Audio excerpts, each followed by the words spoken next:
What's going on, everybody? You got Dustin here with DFS Dads. Now I'm going to be bringing you 3 running backs we really like for week 2 of the NFL season. If you haven't, please go check us out, dfsdads.com. On our Facebook and Twitter, the DFS Dads. We're always giving out free content. We have a Discord group. If you come on board, we're very interactive, help you out with lineup, construction, that kind of stuff. So come make some money, have some fun, dfsdads.com. All right, so those 3 picks, I'll give you kind of one from each tier. The top running back to me this week, as far as it's almost a lock, is going to be Nick Chubb. I know people get, with Hunt there, getting some snaps, this and that, but I just think the Browns are going to run all over the Texans. No J.J. Watt there. And he's just one of the best pure rushers in the NFL. And he's going to get his touches. We've seen it. He got 15 attempts last week. Obviously, a little bit of a weird game with Kansas City. But he's still, averaged 5.5 yards per carry. Had 2 catches as well, which we like to see. And he had 2 touchdowns. So he's the goal line back for the most part. I mean, obviously you'll have Hunt every now and then that could snake one, but when it comes to the short down stuff, he's the guy. I think he gets more carries this week. They should be in control the whole time, not having to worry about, a vaunted Kansas City offense coming from behind. I think they'll get up early and just pound the rock. So, like I said, he averaged 5.5 yards per carry, which is awesome. He got 6 red zone touches, which he turned into 2 touchdowns, and he is going to do that plus more. Now, the best thing about this matchup is the O-line versus the Texans D-line. PFF has them as 138%, which I'm no mathematician or anything. I don't even know how you get over 100% better, but to me, that's saying something, right? So you have the Browns, who are good at running the football. You have Chubb, one of the best pure rushers, and they have this huge advantage O-line to D-line. So to me, Chubb is going to, get 18 to 20 carries, probably 140 yards, and hopefully a couple touchdowns.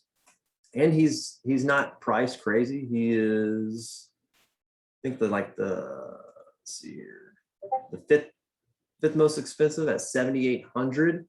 And I think he returns all that value. You saw last week some of the big names bust as well. I just think he's in a smash spot to return that value.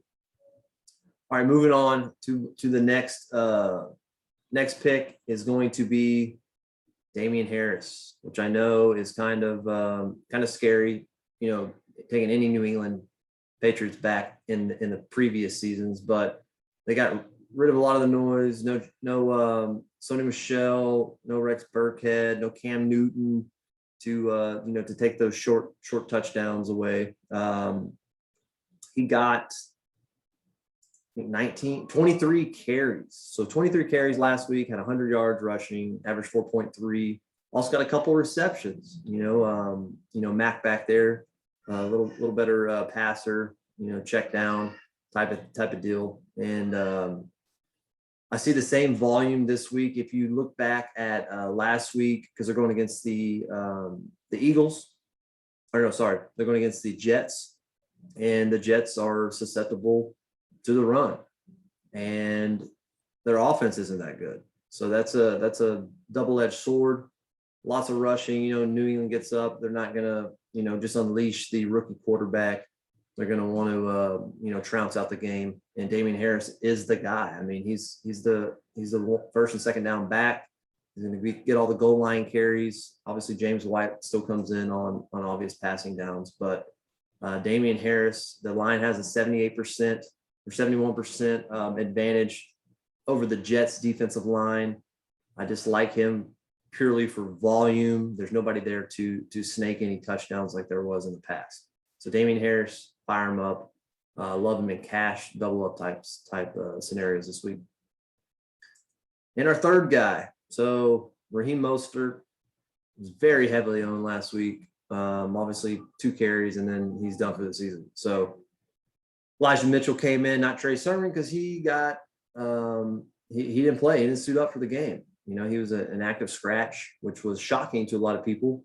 And we saw Elijah Mitchell come in, run for 100 yards, and score a touchdown. Right. So, you know, they're saying, you know, oh, Trey Sermon's going to be active this week, this and that. They drafted him with a high pick. Yeah, he's probably going to give up a couple carries, but there's a reason he was a healthy scratch last week. And obviously Mitchell, given the opportunity, was able to produce. Now, that being said, it was against Detroit, who isn't very good against the run, but he faces another defense that isn't good against the run. The Niners have a 78% advantage against Philly defensive line as far as O-line versus D-line. They, if you watched last week, the Atlanta offense was terrible, but the one thing they did well was run the ball. You had, I think, Cordarrelle Patterson had 50-something yards on 7 carries, and then you had Mike Davis who had 50 yards.